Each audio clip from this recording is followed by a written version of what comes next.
ये है talks news network और आप देख रहे हैं पॉलिटॉक्स, राजनीति का कच्चा चिट्ठा। पिछले दिनों जब चुनाव आयोग ने बिहार के विधानसभा चुनाव 29 नवंबर से पहले कराने की घोषणा की, तभी से भाजपा, जेडीयू, राष्ट्रीय जनता दल और लोक जनशक्ति पार्टी में लोक लुभावन, प्रलोभन, आश्वासन और जातिगत समीकरण समेत तमाम मुद्दों पर सियासी चौसर बिछाई जा रही है। मौजूदा समय में बिहार के मुख्यमंत्री नीतीश कुमार हैं। वे पिछले 15 वर्षों से राज्य की सत्ता संभाले हुए हैं, लेकिन इस बार कोरोना के चलते हुए देशव्यापी लॉकडाउन के दौरान नीतीश कुमार की लोकप्रियता का ग्राफ काफी नीचे गिर चुका है।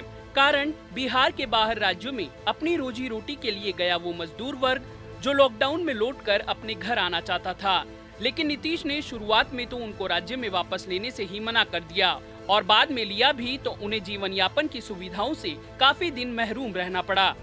खैर, हम अपनी खबर पर आते हैं। चूंकि राज्य का अधिकांश मजदूर वर्ग दलित समुदाय से आता है, इसलिए अब नीतीश कुमार ने विधानसभा चुनाव को देखते हुए नया दाव दलित कार्ड खेला है।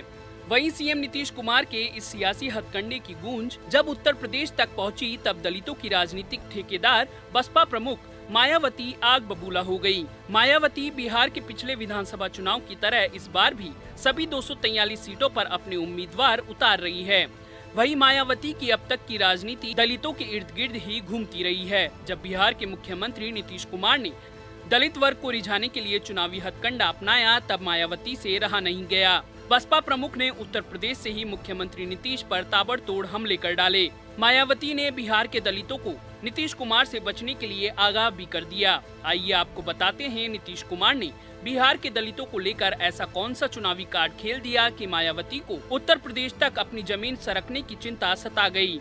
मुख्यमंत्री नीतीश कुमार का बिहार में चुनावी दलित कार्ड। बिहार विधानसभा चुनाव से पहले मुख्यमंत्री नीतीश कुमार ने एक आदेश में कहा है, अगर राज्य के किसी अनुसूचित जाति और जनजाति वर्ग से आने वाले लोगों की हत्या हो जाती है तो उसके परिवार के एक सदस्य को सरकारी नौकरी हम देंगे। सियासत के जानकारों का कहना है, नीतीश कुमार का यह नया आदेश चुनाव से पहले दलित आदिवासी समुदाय को लुभाने के लिए किया गया चुनावी हथकंडा है। दूसरी ओर रामविलास पासवान और चिराग पासवान की लोक जनशक्ति पार्टी भी दलितों के ऊपर सियासत करती आई है। अब देखना होगा कि नीतीश कुमार का यह नया दाव बहुजन समाजवादी पार्टी पर कितना भारी पड़ेगा। मुख्यमंत्री नीतीश कुमार खुद भी पिछड़ा वर्ग यानी ओबीसी समुदाय से आते हैं। अब मुख्यमंत्री को नया सियासी हथकंडा बनाए रखना आसान नहीं होगा, क्योंकि राज्य में लोजपा भी दलितों के मुद्दे पर मुखर है। दूसरी ओर मायावती पूरा प्रयास करेगी कि राज्य में दलित वोट उनसे बिखरने न पाए। इसके साथ ही नीतीश कुमार को पिछड़ा वर्ग को भी साधने की चुनौती कम नहीं होगी। दलितों को प्रलोभन दिए जाने के बाद मायावती ने मुख्यमंत्री नीतीश कुमार पर निशाना साधा है। बसपा प्रमुख ने कहा है कि बिहार की सरकार प्रलोभन देकर दलित और आदिवासी वोट के जुगाड़ में लगी हुई है। मायावती ने कहा, अगर बिहार की नीतीश सरकार को इन वर्गों के हितों की इतनी ही चिंता थी तो उनकी सरकार अब तक क्यों सोई रही। उन्होंने कहा कि नीतीश कुमार को इस मामले में यूपी की बसपा सरकार से बहुत कुछ सीखना चाहिए था। बसपा प्रमुख मायावती ने दावा किया कि बिहार के दलित नीतीश कुमार के बहकावे में नहीं आएंगे। उन्होंने कहा कि बिहार में हुए दलितों पर अत्याचार पर अभी तक नीतीश कुमार खामोश बैठे रहे और अब जब चुनाव का समय है तब वह इस पर राजनीति कर रहे हैं। मायावती ने कहा कि बिहार सरकार अपने मंसूबे में कभी कामयाब नहीं होगी।